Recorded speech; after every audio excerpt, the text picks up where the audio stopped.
Assalamualaikum warahmatullahi wabarakatuh. Innal hamdalillahi nahmaduhu wa nasta'inuhu wa nastaghfiruh wa na'udzu billahi min shururi anfusina wa min sayyiati a'malina.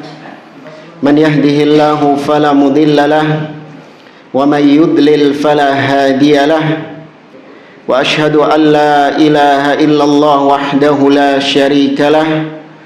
Wa ashhadu anna Muhammadan abduhu wa rasuluh. Ya ayyuhalladzina amanu taqullaha haqqa tuqatih wa la tamutunna illa wa antum muslimun. Ya ayyuhan nasu taqu rabbakumul ladzi khalaqakum min nafsin wahidah wa khalaqa minha zawjaha wa batha minhuma rijalan katsiran wa nisaa. Wattaqullaha alladzi tasaaluna bihi wal arham innallaha kana 'alaikum raqiba.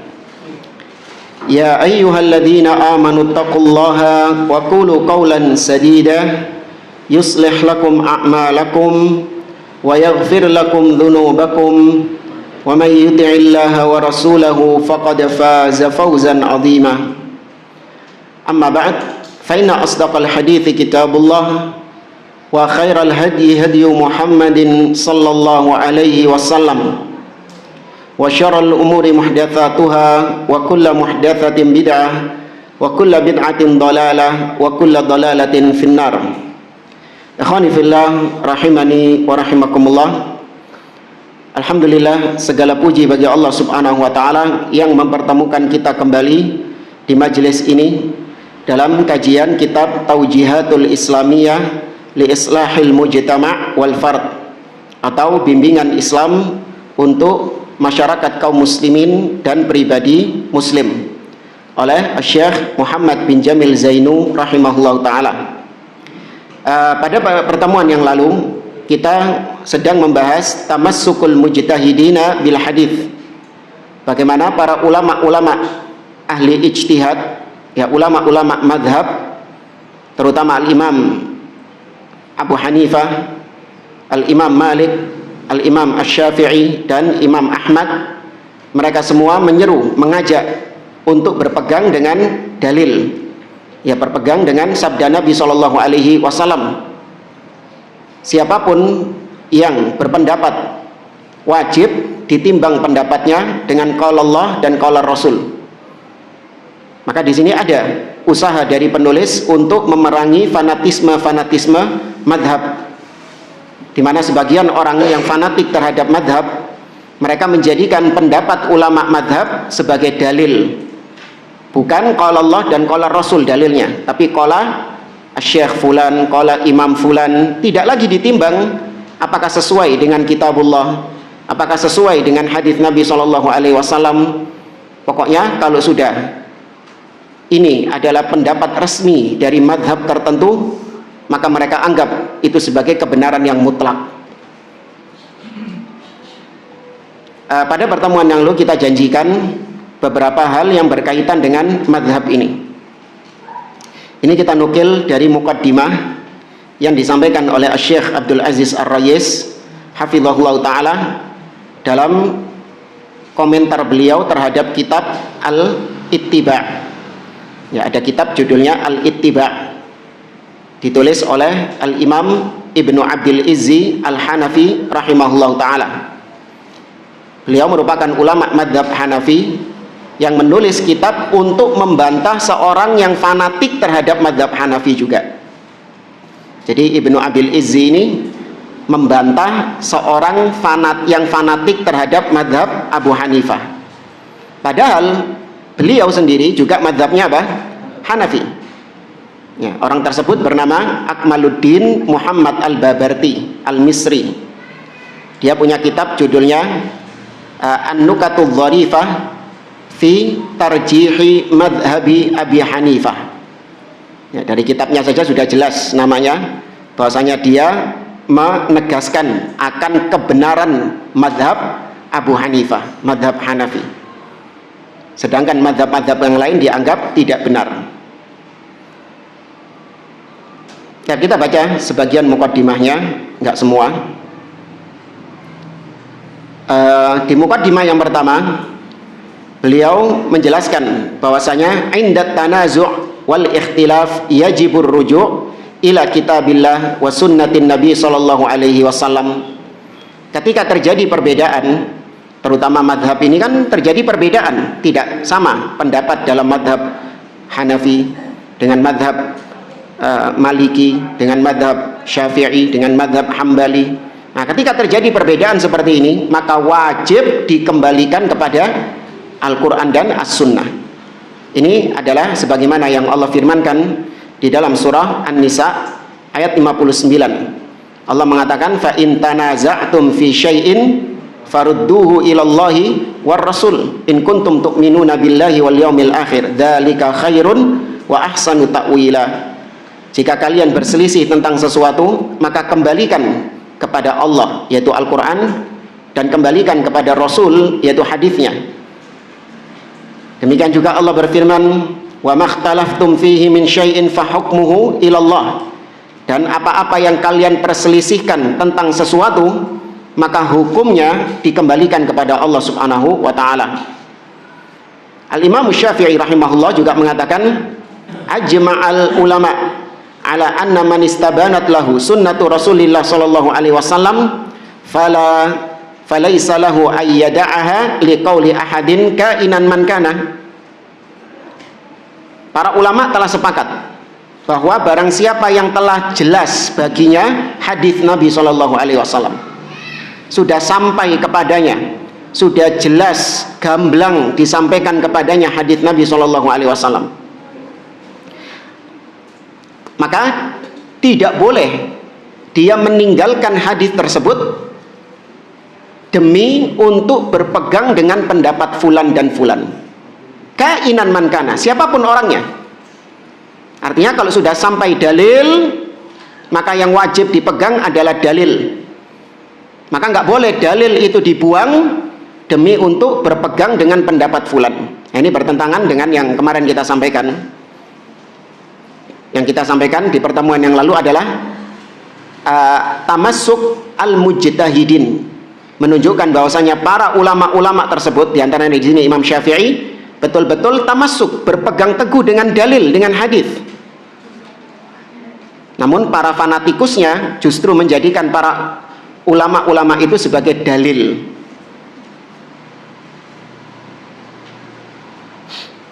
Insya Allah nanti di bab setelahnya ini disampaikan ucapan Imam Abu Hanifah, Imam Malik, Imam Syafi'i, Imam Ahmad. Mereka semua mengajak manusia kepada dalil, bukan kepada pendapatnya.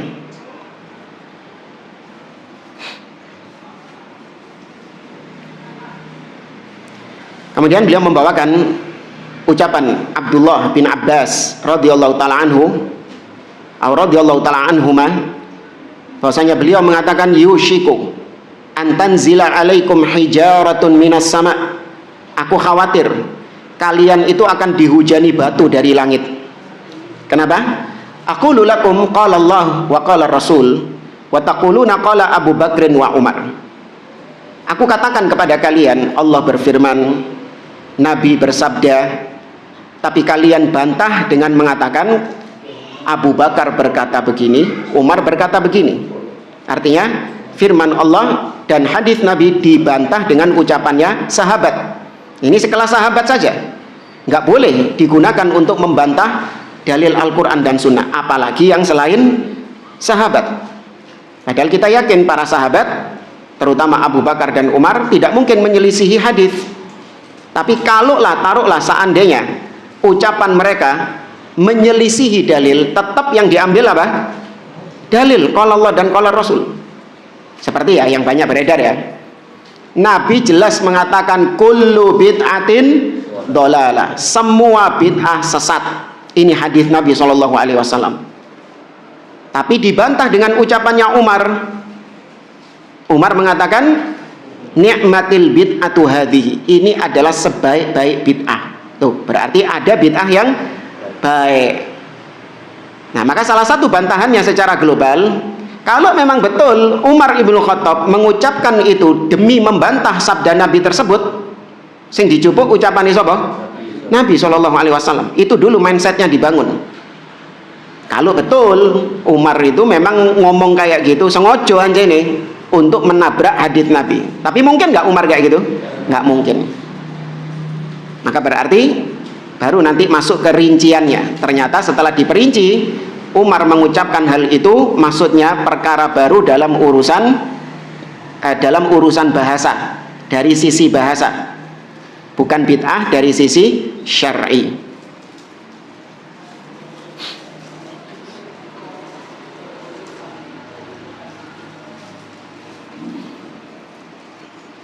Dan kemudian mukaddimah yang kedua, beliau mengatakan yajibu an tuqayyada afhamuna lil kitabi was sunnah bi fahmi salafi hadhil ummah. Wajib bagi kita setelah tadi berdalil dengan Al-Qur'an dan Sunnah, kita wajib ya menjadikan Al-Qur'an dan Sunnah sebagai dasar hukum. Namun ini saja nggak cukup. Pemahaman kita terhadap Al-Qur'an dan Sunnah harus diikat, dibingkai dengan pemahaman para sahabat Nabi SAW. Di antara dalilnya Allah berfirman di dalam surat Al-Baqarah, fa in amanu bimithli ma amantum bihi faqad ihtadaw. Jika mereka beriman seperti keimanan kalian. Kalian dalam ayat ini, ketika ayat ini turun, yang dimaksud kalian pasti siapa? Sahabat. Maka Allah, kata para ulama, mempersyaratkan, nggak cukup mereka cuma sekedar beriman. Sama Allah diikat, bimithli ma amantum bihi, dengan keimanan yang seperti kalian, seperti para sahabat. Dan dalil-dalil yang lain banyak. Maka berarti menunjukkan wajibnya seorang muslim berdalil dengan Al-Quran dan Sunnah, kemudian diikat pemahamannya terhadap Al-Quran dan Sunnah itu dengan pemahaman para salafus soleh. Kata Imam Al-Auza'i rahimahullah ta'ala, beliau mengatakan, alaika bi athari man salaf wa in rafadakan nas wa iyyaka wa ara'at wa iyyaka wa ara'ar rijal wa in zakhrafuhu laka bil qaul. Wajib atasmu untuk meniti jejak para salaf. Meskipun orang-orang banyak yang membencimu, banyak yang menolakmu. Dan hati-hati dengan pendapat-pendapat, logika-logika orang-orang. Rasio logika yang dibangun oleh orang-orang, hati-hati. Jauhkan dirimu dari itu. Meskipun mereka menghiasi ucapannya dengan indah. Imam Ahmad di awal kitabnya Usulus Sunnah mengatakan, Usulus Sunnati indana at-tamassuk bima kana alaihi ashabu Rasulillah sallallahu alaihi wasallam wal iktida'u bihim. Pokok-pokok sunnah, prinsip-prinsip sunnah di sisi kami adalah berpegang teguh dengan pemahaman para sahabat Nabi sallallahu alaihi wasallam dan meneladani mereka. Syekhul Islam Ibnu Taimiyah rahimahullah juga berkata dalam kitabnya Iqtida' as-Siratil Mustaqim, kata beliau, innamal muttaba' fi itsbati ahkamillah kitabullah wa sunnatu rasulih sallallahu alaihi wasallam wa sabilus sabiqina awil awwalin. Sesungguhnya yang diikuti, yang dijadikan landasan dalam menetapkan hukum-hukum di dalam Islam adalah kitabullah, sunnah Nabi sallallahu alaihi wasallam, dan jalannya generasi awal umat ini, yaitu pemahamannya harus dari pemahamannya generasi awal umat ini. Kemudian lanjut kata Syekhul Islam, fala yajuzu itsbatu hukmin syar'iyyin biduni hadhil usul tsalatsa la nassan wala istinbatan bihal. Intaha kalamuhu rahimahullah. Maka tidak boleh menetapkan apapun dari agama ini, mau itu akidah ataupun ibadah, nggak boleh ditetapkan kecuali dengan tiga landasan tadi, yaitu kitabullah, sunnah Nabi, dan apa yang dipahami oleh para salaf, para sahabat. Kemudian di sini ada peringatan dari beliau, idza ikhtalafa salafu hadhil ummah ala qaulain lam yajuz liman ba'dahum an yuhditha qaulan jadidan fa inna man yuhdithu qaulan jadidan fahuwa dakhilun fi umumil ihdathi fid din. Apabila para salaf, terutama para sahabat, mereka berselisih menjadi dua pendapat. Ada pendapat sahabat A dan pendapat sahabat B, maka tidak boleh bagi kita untuk memunculkan pendapat yang ketiga. Oh ya, jadi kalau para sahabat sudah berselisih, entah berselisih menjadi dua, ada tiga pendapat, ada empat pendapat, pasti yakini kebenaran antara itu. Sehingga kalau ada yang memunculkan pendapat baru di luar pendapat para sahabat tadi, pastikan itu pendapat yang bid'ah, pendapat yang salah. Pastikan itu. Maka yang wajib adalah mengikuti salah satu dari empat pendapat ini, yaitu yang lebih dekat dengan dalil, jangan lebih dekat dengan hawa nafsu. Ana luwih cocok pendapat sing iki Ustaz. Apa? Ya memang cocok ambek aku ngono lho. Ndak. Tolak ukurnya bukan hawa nafsu.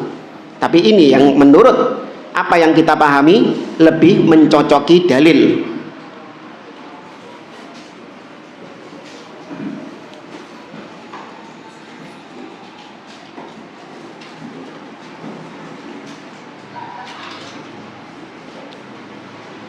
Dan kemudian muqaddimah yang ketiga, innal ikhtilafa bainal madhahibil arba'ah ikhtilafun fil masailil fiqhiyah wala alaqata lil masailil aqdiyah bil khilafi bainal madhahibil arba'ah fa innal khilaf baina Abi Hanifah wa Malik wa Syafi'i wa Ahmad huwa fil masailil fiqhiyah. Sesungguhnya perbedaan, perselisihan di antara empat madhab, maka itu adalah perselisihan dalam masalah-masalah fikih, dalam masalah-masalah ijtihad, yang memang di situ terbuka pintu ijtihad di dalamnya. Tidak ada kaitannya dengan masalah akidah. Jadi madhab itu murni pembahasannya di situ masalah apa? Fikih, bukan masalah akidah. Tidak ada urusannya sama masalah akidah. Maka perbedaan yang terjadi antara Imam Abu Hanifah atau Imam Malik dan Imam Syafi'i, Imam Ahmad dan juga ulama-ulama madhab setelahnya, itu semua dalam masalah fikih. Amal masailul aqdiyah faqad ajma'a 'alaiha salafu hadhil ummah wa man tabi'ahum. Adapun perkara-perkara akidah, terutama perkara prinsip, maka ini disepakati oleh umat ini dari sejak dahulu sampai sekarang. Ya, zaman imam-imam madhab tersebut akidah mereka sama. Kalaupun ada perbedaan, maka perbedaannya hanya sedikit dalam masalah prinsip. Ya, terutama yang diberi catatan oleh para ulama adalah akidahnya Imam Abu Hanifah, karena beliau sempat dalam fase dalam akidah Murji'ah atau yang dikenal dengan Murji'atu al-Fuqaha, di mana para ulama-ulama Al-Ahnaf, Hanafiyah, menganggap bahwasanya iman itu hanya sebatas keyakinan dan ucapan, sedangkan perbuatan tidak masuk bagian dari iman. Namun sebagian ahli ilm meriwayatkan bahwasanya Imam Abu Hanifah telah rujuk di akhir hidupnya dan meninggalkan pemikiran Murji'ah ini, sehingga komplitlah akidahnya empat imam madhab itu satu kesatuan, tidak ada khilaf di antara mereka. Maka ini menjadikan pembahasan madhab itu murni pembahasan fikih, tidak ada kaitannya dengan akidah. Wa man khalafa qawlahu khata'an qat'an li'annahu khalafa al-ijma' alladhi alaihi salafu hadhihi al-ummah fa idzan al-ma'raka wan niza' wal ikhtilaf baina hadhihi al-madahib al-arba'ah al-fiqhiyah madhab Abi Hanifah wa Malik wa Syafi'i wa Ahmad fil masail al-fiqhiyah la fil masail al-i'tiqad. Wa minal khata' an yudhanna khilafu dzalika wa an yudhann anna al-khilafa bainahum aqdi. Maka termasuk di antara kekeliruan bahwa meyakini perbedaan antara imam-imam mazhab tersebut itu perbedaannya masalah akidah. Ini kekeliruan. Nah, setelah itu beliau memberikan tanbih, memberikan peringatan. Mimma yukhti'u fihi katsirun minal mutaakhirin annahum yarbituna al-i'tiqadatil bid'iyyah bi ahadil madzahibil arba'ah. Faqad ishtahara indal Hanafiyah minal ajam annahum yarbituna al-Maturidiyah bil madhhabil Hanafi, washtahara inda katsirin minal mutaakhirin minal Malikiyah wasyafi'iyah annahum yarbituna al-madhhab al-Maliki wasyafi'i bit tamash'ur wa hadha minal khata'il bayyin. Kata beliau, termasuk di antara kekeliruan yang dilakukan oleh banyak orang-orang belakangan, yaitu mereka mengaitkan antara madhab dengan akidah, yaitu seorang yang berada di atas madhab Hanafi maka dia itu akidahnya itu harusnya Maturidi,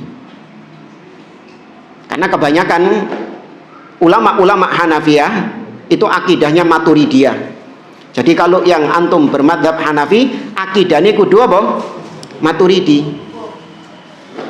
Sebaliknya juga madhab Maliki dan madhab Syafi'i itu katanya banyak ulama-ulamanya itu yang berakidah Asy'ariyah. Maka yang bermadhab Syafi'i kudune akidahnya ya Asy'ari. Yang bermadhab Maliki juga kudune akidahnya Asy'ari. Nah, kalau Imam Ahmad biasanya dikaitkan Wahabi. Iya beneran. Orang-orang menganggap yang madhabnya Hambali itu kebanyakannya Wahabi, karena memang di Saudi itu banyak yang bermadhab Hambali, ya, maka mereka Wahabi, ya. Ya, maka kata beliau, fa innal imam, maka ini merupakan kekeliruan yang fatal, karena sesungguhnya Imam Malik, Syafi'i, Ahmad kanu ala i'tiqadis salaf, mereka semua di atas akidah salaf.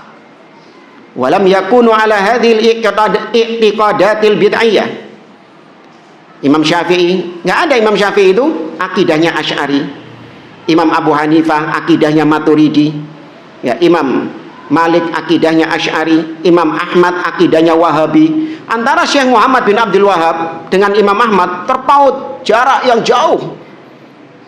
Jauh. Imam Ahmad di abad kedua, sedangkan Imam Muhammad bin Abdul Wahab ada di abad ke-12. Tuh, 10 abad KCI. Kok bisa Imam Ahmad dikatakan madhab Hambali itu Wahabi? Ya, lucu. Wa Abu Hanifah lam yakun 'alal i'tiqadil Maturidi fa inna hadzal i'tiqad innama uhditsa ba'dahu.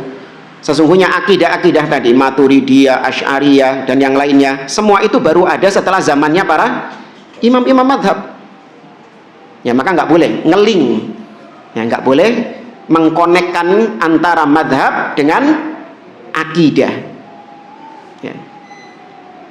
At-tanbihu tsani, kemudian peringatan kedua, kharaja fi hadhil azman man yusammuna bil hanabilatil judud wa khulasatu tariqati haula annahum fattashu fi kutubil hanabilah fama wajadu inda ahadin minal hanabilatil mutaakhirin awil mutawassitin qawlan yukhalifu i'tiqadas salaf illa wa farihu bihi wa ka'annahum dhafaru bi syai'in 'azim thumma jama'u hadhihi al mukhalafat faqalu yaqulu Abu Ya'la bit tafwid fi ahadi qawlai wa fil qawlil akhar bit ta'wil fa idzan al qawlu bit tafwid wal qawlu bit ta'wil huwa qawlun 'indal hanabilah. Muncul di zaman-zaman atau di waktu-waktu belakangan yaitu sekelompok orang yang menamakan dirinya sebagai Hanabilah judud, yaitu Hambali kontemporer. Ya, Hambali kontemporer. Apa maksudnya kelompok ini, gerakan ini? Yaitu mereka itu meneliti kitab-kitabnya ulama-ulama Hambali. Diteliti, dibuka isi-isi mereka. ucapan-ucapan ulama-ulamanya dari mazhab Hambali ini dipetani siji-siji, ketika mereka mendapatkan bahwa ada di antara ulama-ulama Hambali itu yang ucapannya menyelisihi akidah salaf, maka mereka seperti menemukan harta karun yang sangat berharga. Di-highlight sama mereka, dicuplik sama mereka, kemudian mereka tampilkan, mereka kumpulkan dalam buku. Kemudian mengatakan bahwa inilah akidah resminya Hambali. Contoh, kata beliau, Imam Abu Ya'la, salah satu ulama Hambali, berkata dalam salah satu ucapannya tentang asma wa sifat bahwa dia itu tafwid.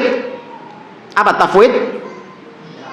Menyerahkan maknanya kepada Allah. Apa artinya Allah istawa alal arsh? Wallahu a'lam. Nggak tahu kita apa artinya itu. Allah yang tahu artinya. Allah berkata bal yadahu mabsutatan. Bahkan kedua tangan Allah terbentang. Apa artinya kedua tangan di situ? Maknanya serahkan kepada Allah. Nah, ini namanya tafwid. Nggak mau memberikan makna kepada ayat-ayat sifat. Peti katanya makna itu. Ojo dikei makna. Terus ya apa? Jarno wae xxxx. XXX ini maksudnya nggak bisa dipahami. Ibarat seperti kata Syekh Soleh Sindi hafizahullah ta'ala, seorang profesor akidah di Madinah. Orang yang berakidah tafwid ini, yaitu nggak mau memberikan makna kepada ayat-ayat sifat. Tangan nggak tahu maknanya tangan apa, istawa nggak tahu apa artinya istawa, wajah wa yabqa wajhu rabbika dzul jalali wal ikram, nggak tahu apa maknanya wajah. Ini menganggap bahwasanya Al-Qur'an itu banyak di antara Al-Qur'an ayat-ayat yang seperti huruf yang tidak diketahui. Saya kasih contoh.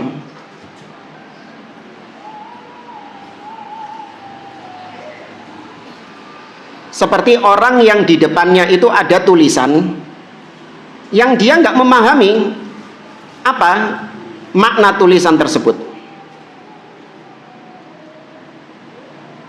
Kok hilang?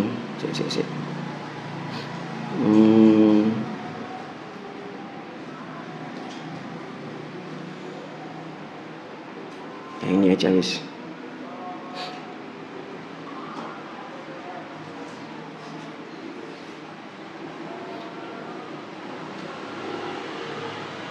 Sebentar.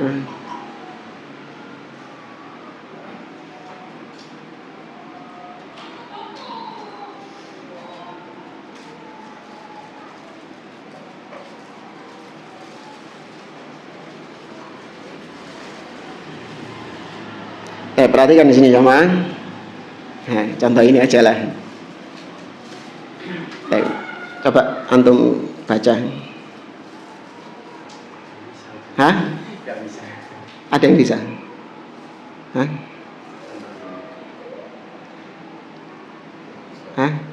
Hah? Ayat-ayat sifat seperti ini. Ini tulisan Cina jemaah.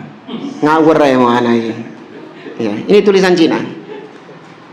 Antum ketika mendapati ini nggak bisa kebaca, ada faedahnya nggak ini buat antum? Nggak ada faedahnya. Maka ketika orang melihat tangan bal yadahu mabsutatan, apa artinya? Nggak ada artinya. Serahkan artinya kepada Allah. Gak ada faedahnya berarti. Nggak ada nilainya, nggak ada value-nya itu di sisi Anda. Apakah mungkin Ahlus Sunnah akidahnya itu tafwid? Nggak mungkin. Ya.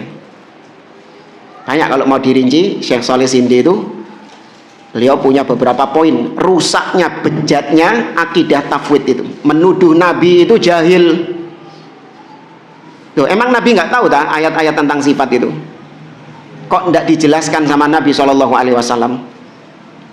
Kalau dia mengatakan Nabi itu tahu makna ayat-ayat sifat itu, nah, terus apa nggak dijelaskan? Berarti kau menuduh Nabi apa?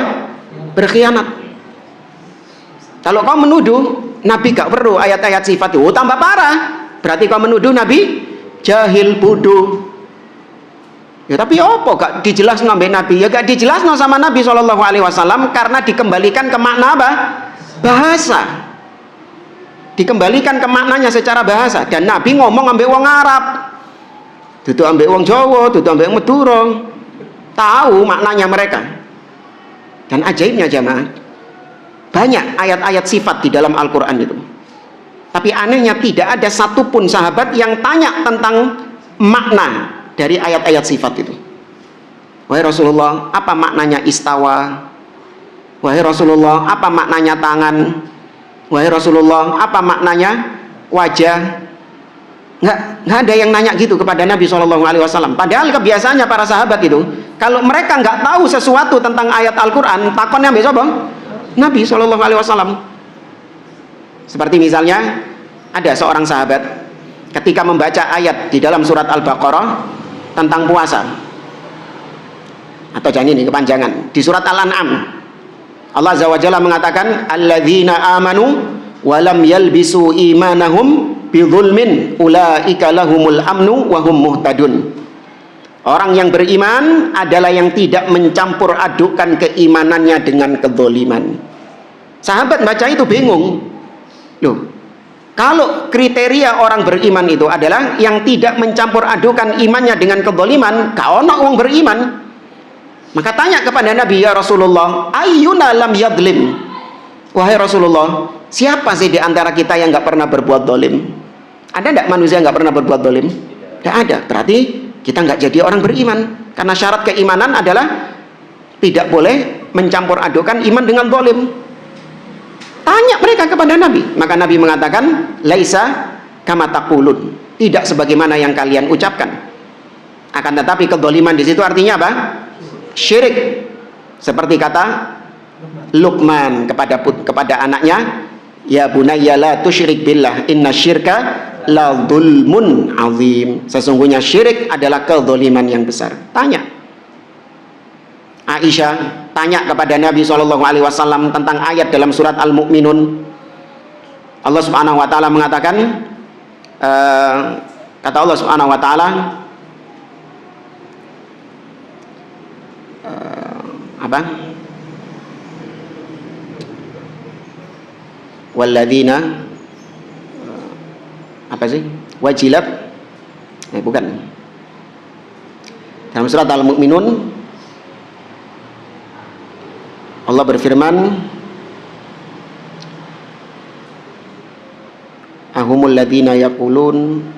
Nah, ini surat Al-Mu'minun ayat yang ke-60. Walladzina yu'tuna ma atau wa qulubuhum wajilatun annahum ila rabbihim raji'un. Orang-orang yang mereka ini gemar memberikan apa-apa yang mereka berikan, yaitu bersedekah. Tapi setelah bersedekah, hati mereka takut karena mereka tahu mereka akan kembali kepada Allah Subhanahu wa taala. Nah, takut di sini kata Aisyah, apakah orang yang setelah bersedekah ini humul ladzina yashrabunal khamra wa yaznun wa yasriqun? Apakah takut ini gara-gara dia berzina kemudian takut kepada Allah? Gara-gara dia minum khamr kemudian dia takut kepada Allah? Gara-gara dia mencuri dia takut kepada Allah? Apakah itu yang dimaksud takut dalam ayat ini? Kata Nabi SAW, la ya binata Siddiq. Tidak, wahai putrinya Abu Bakar As-Siddiq. Humul ladzina yusallun wa yasumun wa yatasaddaqun thumma yakhafun alla yaqbalallahu minhum. Justru yang dimaksud ayat ini adalah orang-orang yang takut itu adalah mereka yang melaksanakan sholat, mereka yang berpuasa, mereka yang bersedekah. Setelah itu semua mereka lakukan, mereka takut kepada Allah, yaitu takut jika Allah tidak menerima amalan mereka. Tuh, mereka tanya kepada Nabi kalau ada istishkal, kalau ada iskal, ada yang tidak dimengerti. Harusnya kalau makna ayat-ayat sifat itu tidak dimengerti, kudune apa? Tanya. Ayat sifat iki dudu siji loro lho jamaah. Ayat-ayat tentang sifat itu berapa? Banyak. Mendominasi Al-Quran. Kok gak ono sahabat sing takon nambah Nabi SAW apa maknanya tangan, apa maknanya istiwa, apa maknanya, kok gak ada? Berarti di situ menunjukkan bahwasanya maknanya dikembalikan kepada bahasa, makna secara bahasa. Dan secara bahasa para sahabat tahu apa enggak? Tahu. Dan mereka tidak bertanya kaifiyah, bagaimananya, karena mereka tahu bahwasanya nggak mungkin kita bertanya tentang bagaimananya sifat-sifat Allah tersebut. Nggak mungkin. Akal manusia tidak akan mungkin bisa menjangkaunya. Kita kembali ke sini. Jadi katanya pendapat Abu Ya'la, ada ucapan Imam Abu Ya'la dalam madhab Hanafi yang tafwid, menyerahkan makna ayat-ayat sifat kepada Allah. Ada juga pendapat yang lain, dia itu malah mentakwil sifat-sifat Allah. Tangan artinya kudroh, nikmat, atau kekuatan, atau kekuasaan. Istiwa ditakwil menjadi istaula. Ini bedanya sama tafwid. Kalau tafwid itu tidak memberi makna. Apa tangan? Jangan diartikan tangan itu. Ya, jangan dimaknai tangan, serahkan maknanya, Allah yang tahu maknanya.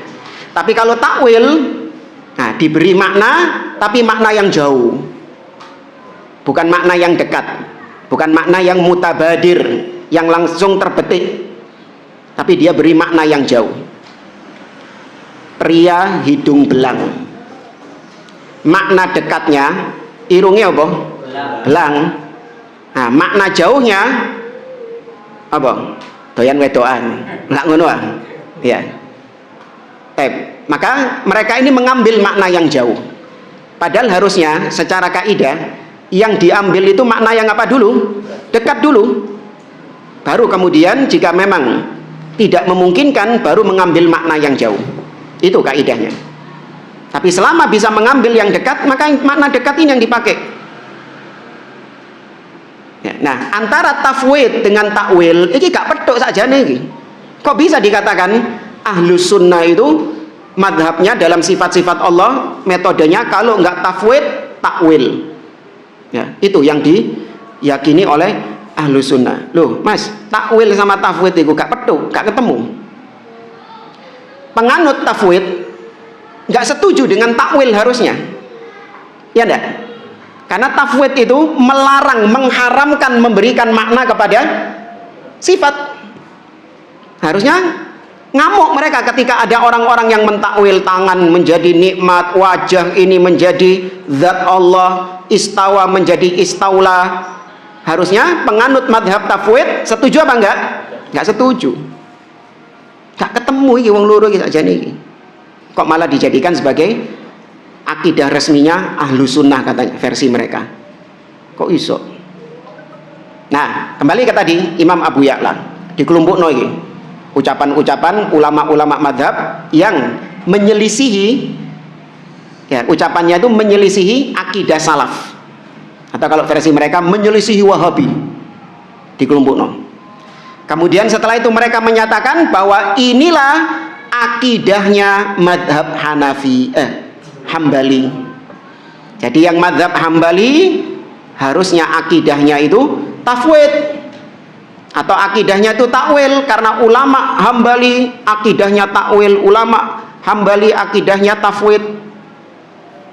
Ini terjadi, dan bukan cuma Hambali tok, semua madhab ada orang-orang demikian yang nyari error-errornya ulama-ulama madhab tersebut dalam masalah akidah, kemudian dikumpulkan sama mereka dan dikatakan inilah akidah resminya madhab fulan, inilah akidah resminya madhab fulan. Ya, maka ini batil kata beliau. Kenapa kok batil? Bukan karena tadi enggak, bukan itu batilnya. Kembali ke poin ini beliau tadi sedang menjelaskan apa? Bahwasanya madhab itu urusan apa? Fikih, bukan urusan akidah. Mereka berusaha untuk menyeret madhab ke dalam ranah akidah.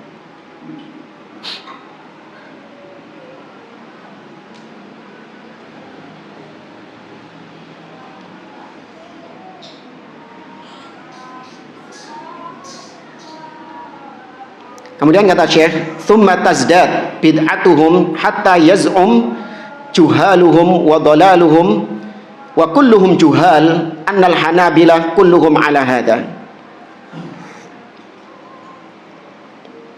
Kemudian semakin bertambah bid'ah mereka ini, yaitu orang-orang yang tadi Hanabilah judud, Hanabilah kontemporer. Semakin bertambah kebid'ahan mereka, yaitu tatkala orang-orang bodoh di antara mereka, wa kulluhum juhal, dan kabeh bodoh, kata beliau. Bahwasanya para ulama-ulama Hambali semuanya di atas akidah ini. Padahal yang dicuplik si jilurut tok. Tapi kemudian mereka secara dusta membangun narasi bahwa semua ulama-ulama Hambali itu madhabnya dalam akidah tafwid, metodenya dalam akidah takwil.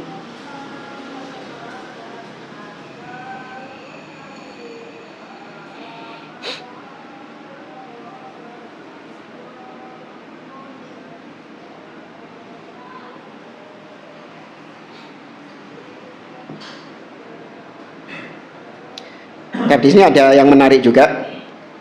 Terkadang manhaj salaf, kalau ada yang bertanya, Ustadz, salafi itu juga disebut oleh sebagian ulama dengan Hambali. Nah, itu kan berarti urusannya akidah. Tahu ya? Jadi orang-orang yang berakidah salaf itu juga disebut sebagai Hambali. Nah, kan berarti di situ mengaitkan antara madhab dengan akidah. Apa jawabannya?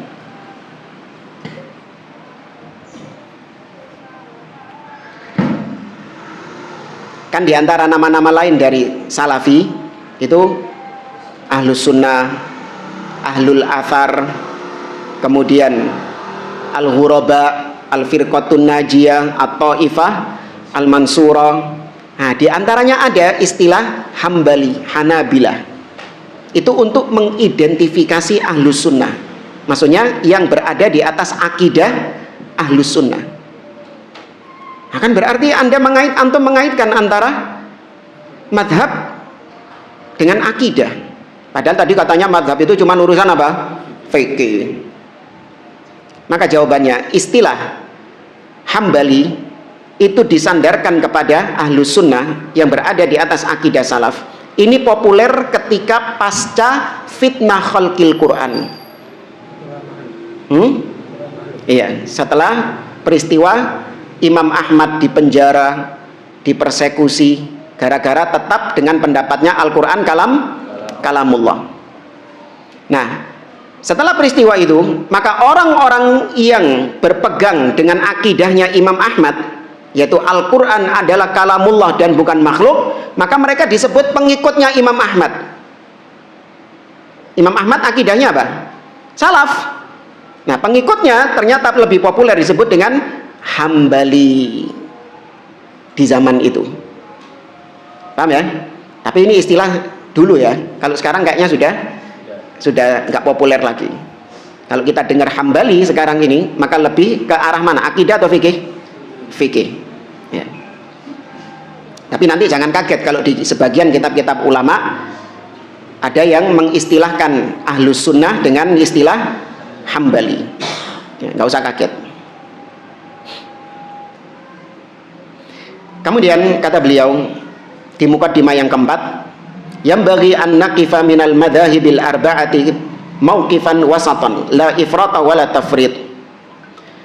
Wajib bagi kita untuk pertengahan menyikapi masalah madhab ini, tidak berlebih-lebihan, tidak pula meremehkan. Apa maksudnya? Satu, anna ta'assuba lil madhahibil arba'ah aw ghairiha muharramun fi syariah. Bahwasanya ta'assub, fanatik buta terhadap madhab-madhab itu haram hukumnya di dalam syariat. Maka tidak boleh seorang ta'assub, fanatik terhadap siapapun, apapun kecuali kepada kitabullah dan kepada sunnah Nabi SAW dengan pemahaman para salafus soleh.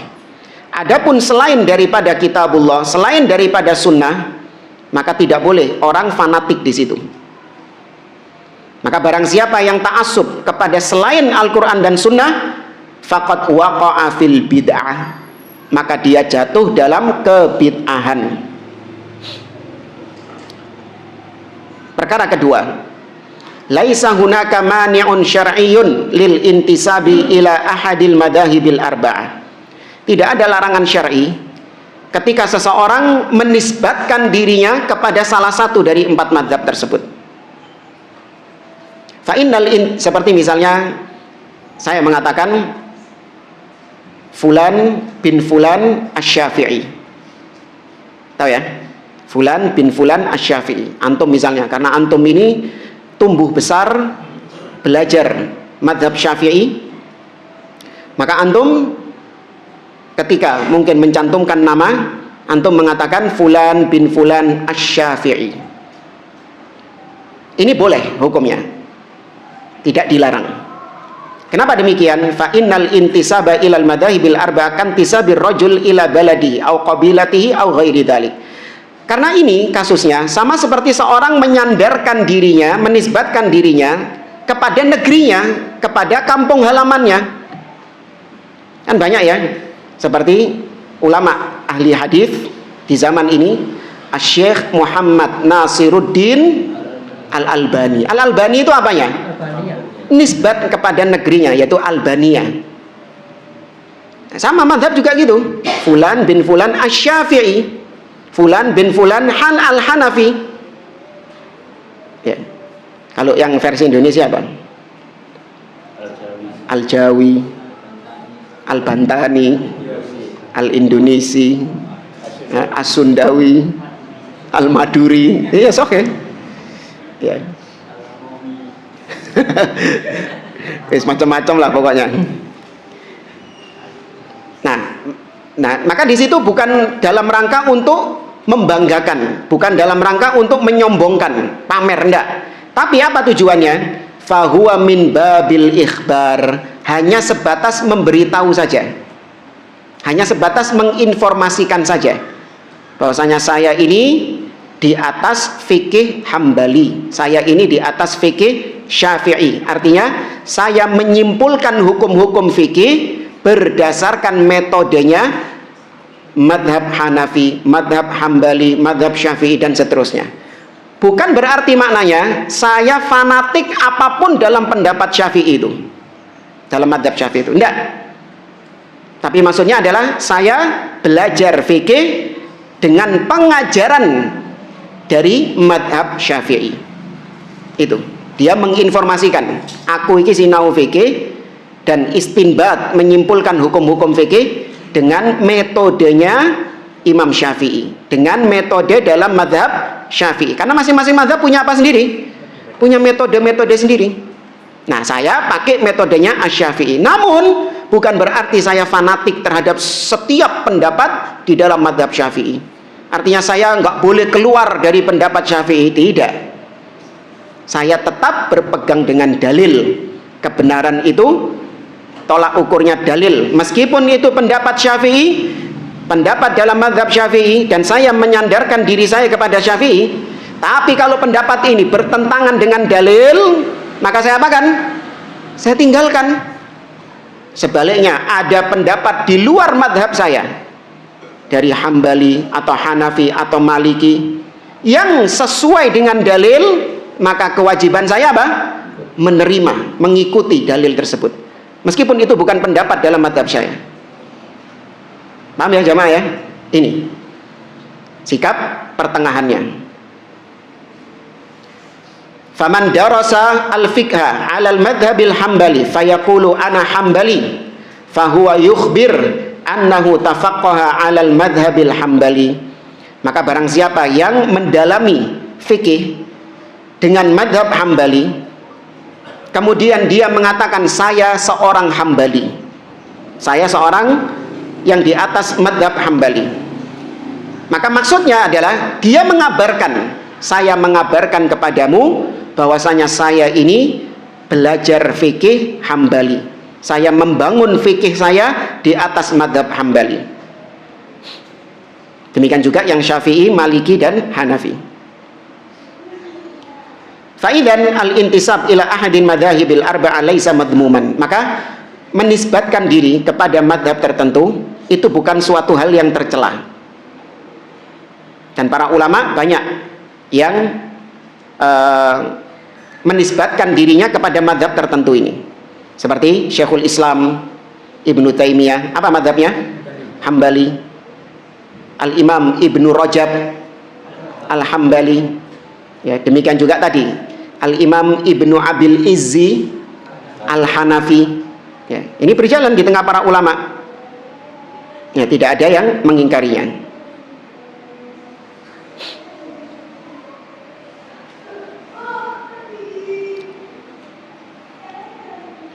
Idza kana tafaqqa 'ala al-madhhab al-Hanafi fayaqulu ana Hanafi lakinnani aduru ma'ad dalil haitsu dara. Maka kewajibannya itu adalah kalau seorang belajar fikih Hanafi misalnya dan dia bermadhab Hanafi, maka dia boleh mengatakan saya Hanafi. Namun harus dia tambahkan, aku berputar bersama dalil kemanapun dalil itu berputar. Jadi tetap yang diikuti apanya? Dalilnya.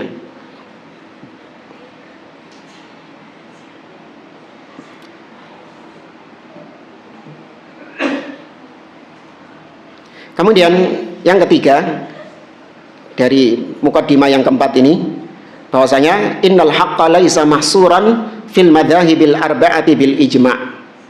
Falaisa al-haqqu mahsuran fiha, bal qad yakunu al-haqqu ma'ahum wa qad yakunu ma'a ghairihim. Fala yajuzu li ahadin an yahsura al-haqqu aw haqqa fihim. Wa man fa'ala dzalik faqad akhta. Tidak boleh seseorang itu membatasi kebenaran mutlak ada pada madhab tertentu. Pengikut Syafi'i mengatakan kebenaran mutlak ada pada madhab Syafi'i. Berarti yang di luar madhab Syafi'i apa? Keliru. Demikian juga yang Hambali ngomong gitu, yang Hanafi ngomong gitu, yang Maliki ngomong kayak gitu. Kata beliau, terkadang kebenaran ada di dalam madhabmu, tapi juga terkadang kebenaran ada di luar madhabmu. Ini kurang lebihnya sama mukaddimah atau poin yang ketiga. Ini kita lewati.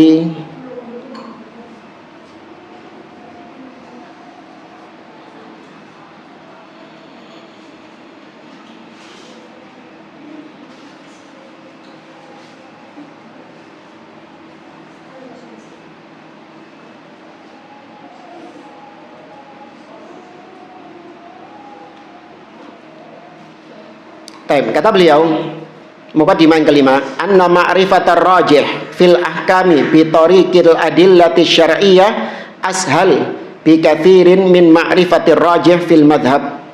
Li'annahu laysa hunaka dhabitun muttaridun yurajjahu bil qawli bihil qawl fil madhhab.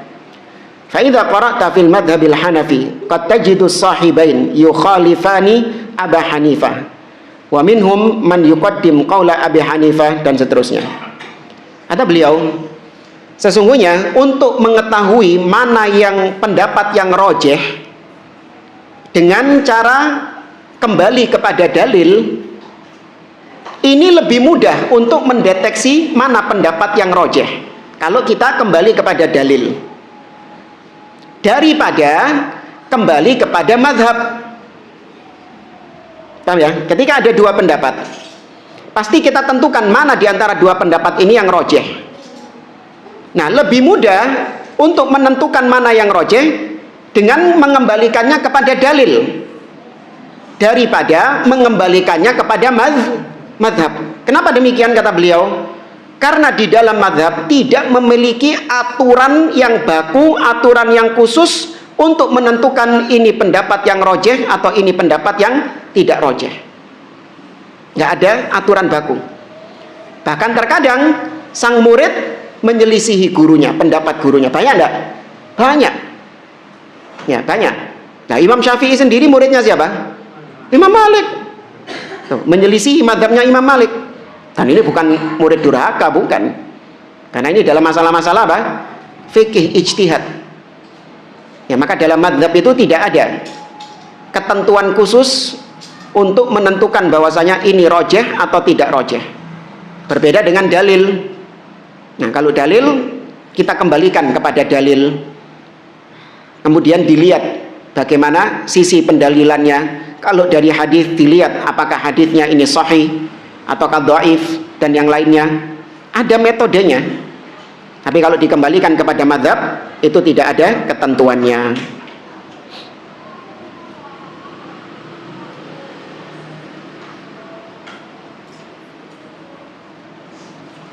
Nah, kemudian kita singkat ya karena waktunya sudah habis.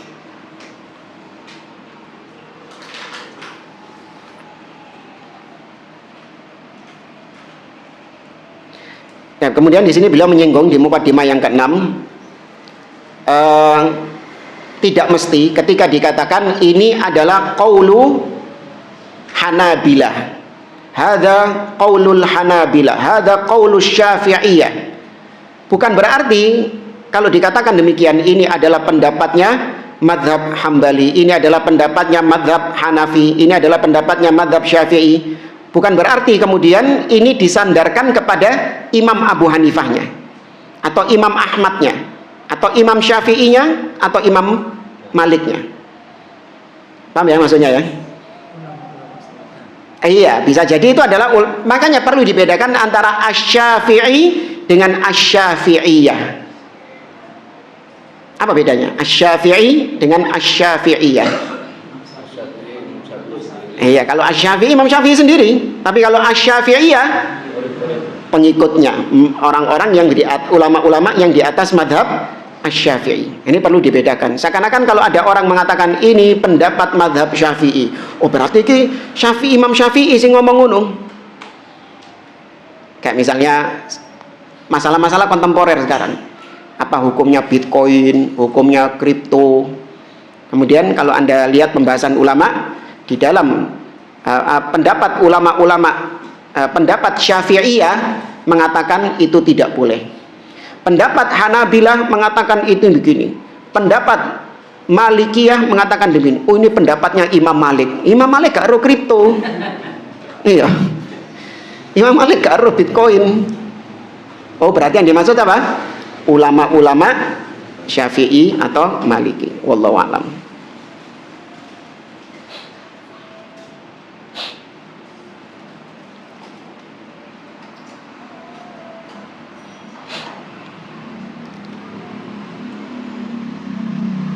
Ada yang penting di sini sih. Nah, manusia terbagi menjadi 3. Ada muqallid, ada muttabi', dan ada mujtahid. Ya, ada muqallid, ada muttabi', dan ada mujtahid. Al-muqallid, taklid bahasa kita. Wa huwa man ya'khud bi qaulil ghair min ghairi ma'rifatin lid-dalil. Al-muqallid atau yang dikenal dengan muqallid a'ma, ya, taklid buta, adalah seseorang yang mengambil pendapat orang lain tanpa dia tahu apa dalilnya.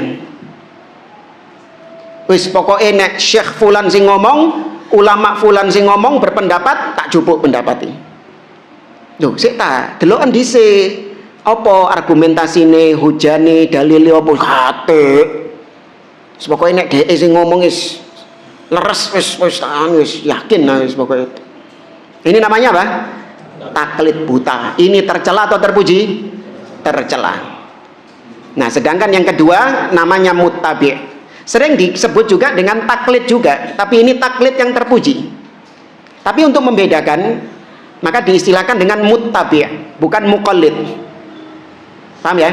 Jadi kalau ada yang bilang taklid itu nggak selamanya tercela, ada taklid yang terpuji. Nah, ini maksudnya. Hati-hati, ada orang itu kadang mencoba untuk menggeneralisir. Ya, taklid itu nggak semuanya tercela. Orang awam harus taklid kepada para ulama. Iya, taklid ya apa dhisik? Taklid sing keloro iki. Duduk model taklid sing apa? Yang pertama. Apa taklid yang kedua? Namanya muttabi'. Kenapa muttabi'? Karena hakikatnya dia ngikut dalil, bukan ngikut ulama. Ulama cuman ngenterno, mengantarkan dia kepada dalil. Beda sama muqallid tadi. Kalau muqallid yang pertama tadi, dia menjadikan ucapan ulama sebagai dalil. Kalau yang kedua ini enggak. wa huwa alladhi ya'khudhu qaulal ghair ma'a ma'rifati dalili, yaitu seorang yang mengambil pendapat ulama dengan dia mencari tahu dengan pengetahuan dalil yang dijadikan pegangan sama ulama itu. Kenapa kau mengambil pendapat ulama fulan? Iya, karena pendapat ulama fulan ini dalilnya ini dan ini. Dan ini lebih mencocoki kebenaran. Nah, ini bukan muqallid. Tapi ini namanya apa? Muttabi, karena yang diikuti sama dia dalil. Loh, nek ngono ada apa dia ikut ulama? Ulama cuma mengantarkan dia kepada dalil, menunjukkan jalan. Namanya madhab. Madhab itu artinya apa? Jalan yang ditempuh untuk sampai kepada dalil. Iki gak mandek nang dalan. Madhab itu, tahu ya? Orang-orang yang fanatik madhab itu, dia mandek, stagnan, macet di jalan itu tadi. Jalan itu tujuan bukan? Jalan, antum lihat jalan tol. Apakah ketika antum berada di jalan tol berarti antum sudah sampai tujuan? Turun. Terus no. Nah, itulah madhab. Madhab mengantarkan kita kepada dalil, maka yang diikuti dalil. Nampak ya pertengahannya ya? Iya, kita bukan yang anti madhab. Kalau dituduh antum ini memerangi, benci banget sama madhab, enggak. Jari sopo sing belenek iku sing fanatik ambek madhab. Iya, takoni belenek ambek sing fanatik madhab ini. Umat diajak kepada madhab, ayo pokoknya ini ikut pendapat ulama madhab ini. Jangan langsung kepada dalil, karena kalian ini orang awam, nggak bisa langsung melihat dalil, harus lewat ulama. Seakan-akan apa? Seakan-akan indah, seakan-akan bagus, tapi di dalamnya ada racun untuk supaya Anda taklid buta kepada ulama tersebut. Yang dijadikan dalil adalah pendapat ulama tersebut, bukan qala Allah dan qala Rasul. Nah, sedangkan yang ketiga adalah al-mujtahid. Wa huwa alladhi yanzur fil adillah wa yurajjihu bainaha. Nah, kalau mujtahid adalah seorang yang memang memiliki tools, memiliki alat untuk bisa melihat dalil-dalil, kemudian dioprek, digali-gali dengan alat-alat pemahaman tadi, bahasa Arab, kemudian tahu tentang kaidah-kaidah usul. Baru setelah itu dia menyimpulkan hukum. Ini namanya mujtahid, dan tidak dipersyaratkan harus mutlak. Karena para fanatikus madhab itu mencoba untuk menutup pintu ijtihad. Wis gak ono jenenge ijtihad. Kenapa? Karena yang boleh berijtihad itu hanya mujtahid mutlak. Apa itu mujtahid mutlak? Syaratnya 1, 2, 3, 4, 5, 6, 7. Wakeh, berat-berat, antep-antep. Kata Syekh Muhammad bin Abdul Wahab dalam kitabnya Ushulus Sittah, kalau syarat-syaratnya ini diterapkan kepada Abu Bakar dan Umar, Abu Bakar dan Umar pun tidak masuk kriteria sebagai mujtahid. Artinya mereka itu ingin untuk menutup pintu ijtihad. Wis gak ono ijtihad. Terus ya apa? Melok ulama. Iya. Wis ojo ijtihad, ikut ulama. Taklid. Tuh. Itu diseret ke situ. Ya. Tapi wallahu a'lam bishawab. Anak kira ini tidak ada yang nanya ya? Ada. Biasanya kalau dulu sekolah mau pulang gitu, ada yang nanya, aku dimusuhi sak kelas itu.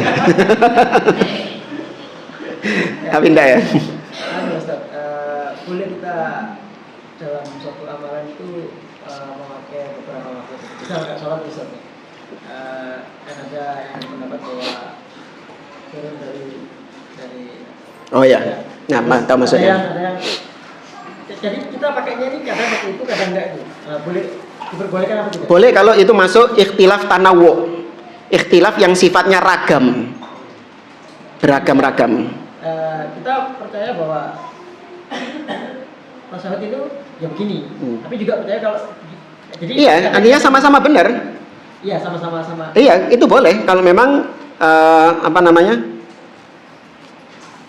perbedaan pendapat tersebut itu memang sama-sama benar, artinya bermacam-macam. Boleh pakai ini, karena contoh dari Nabi sendiri, kadang begini, kadang Nabi begini. Artinya Nabi melakukan variasi. Paham ya maksudnya ya? Maka boleh.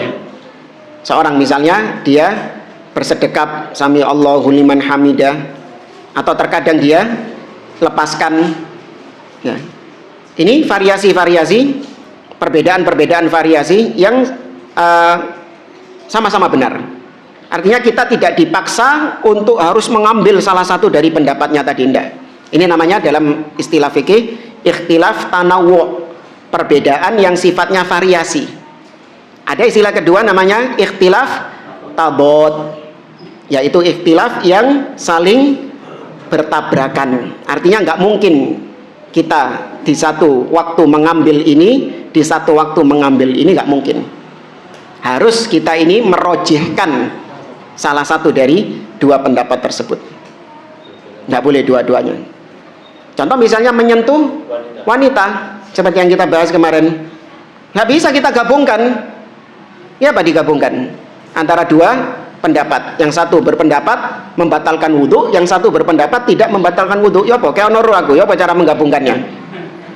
Apa kadang saya ngambil pendapat ini, Ustaz? Nek pas iya, nek pas memang kepepet saya ngambil pendapat ini. Oh, ini mencela-mencela arane. Beda madzhab. Enggak. Jadi perlu dilihat itu tadi, masuk kategori yang mana? Tanawu atau tadot. Nah. Pas tawaf pakai dada enggak membatalkan. Kalau tawaf memang ittiror, kondisi terdesak, terpaksa. Ya. Karena nggak bisa menghindar.